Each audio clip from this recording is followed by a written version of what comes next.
And in terms of the motivations, I guess the sort of kind of a long version of the explanation, but essentially, when I was a kid, I was wondering kind of what's the meaning of life? Like, why are we here? What's it all about? And I came to the conclusion that what really matters is trying to understand the right questions to ask. And the more that we can increase the scope and scale of human consciousness, the better we are able to ask these questions. And so I think that there's certain things that are necessary to ensure that the future is good. And some of those things are, in the long term, having long-term sustainable transport and sustainable energy generation. And to be a space-faring civilization, and for humanity to be out there among the stars and be a multi-planetary species. I mean, I think being a multi-planet species and being out there among the stars is important for the long-term survival of humanity. And that's one reason, kind of like life insurance for life collectively, life as we know it.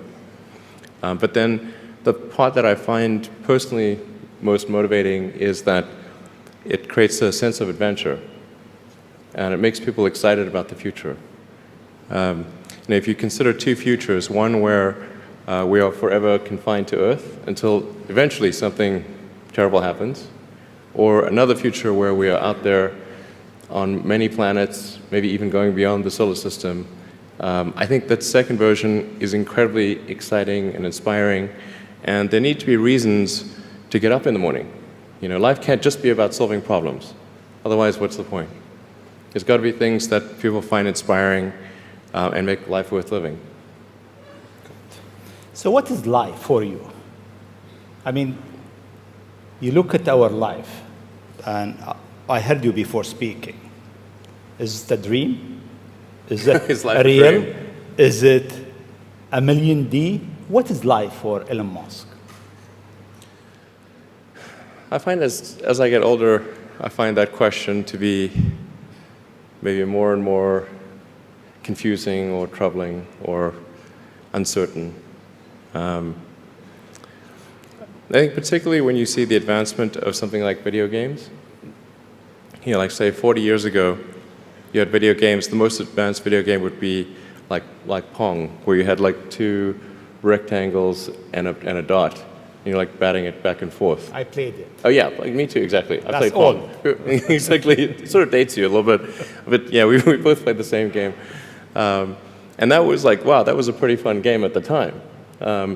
But now you can see a video game that's photorealistic, almost photorealistic, and millions of people playing simultaneously.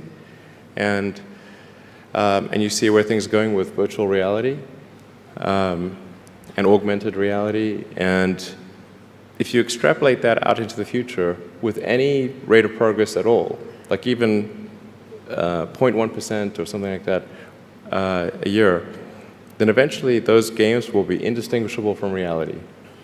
They'll be so realistic, you will not be able to tell the difference between that game and the reality as we know it.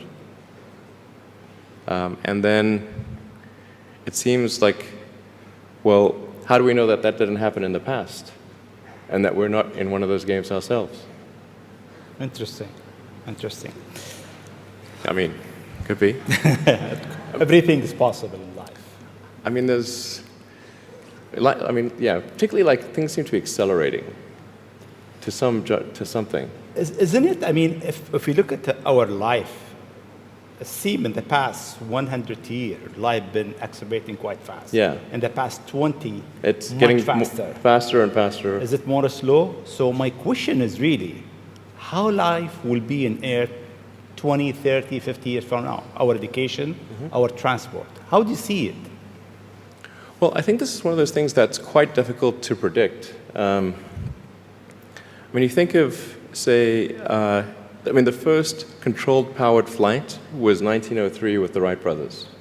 And then 66 years later, we put the first people on the moon. I mean, that if you'd ask people, say in 1900, what are the odds of man landing on the moon, they would have said that's ridiculous. And if you try to talk to them about the internet, they would not even know what the heck what are you even talking about? Like, this sounds so crazy. But today, with a $100 device, you can video conference with anyone in the world, on the other side of the world. And if you have a Wi-Fi connection, it's basically free. Free to have an instant visual communication with anyone, or even with millions of people. With social media, you can communicate to millions of people simultaneously. And you can Google something and ask any question. It's like an oracle of wisdom that you can ask almost any question and get an instant response. It would have been incredibly difficult to predict these things in the past, even the relatively recent past. So I think the one thing that we can be quite certain of is that any predictions we make today for what the future will be like in 50 years will be wrong. That's for sure. I mean, I think directionally, I can tell you what I hope the future has, as opposed to maybe what it will be, because this may just be wishful thinking.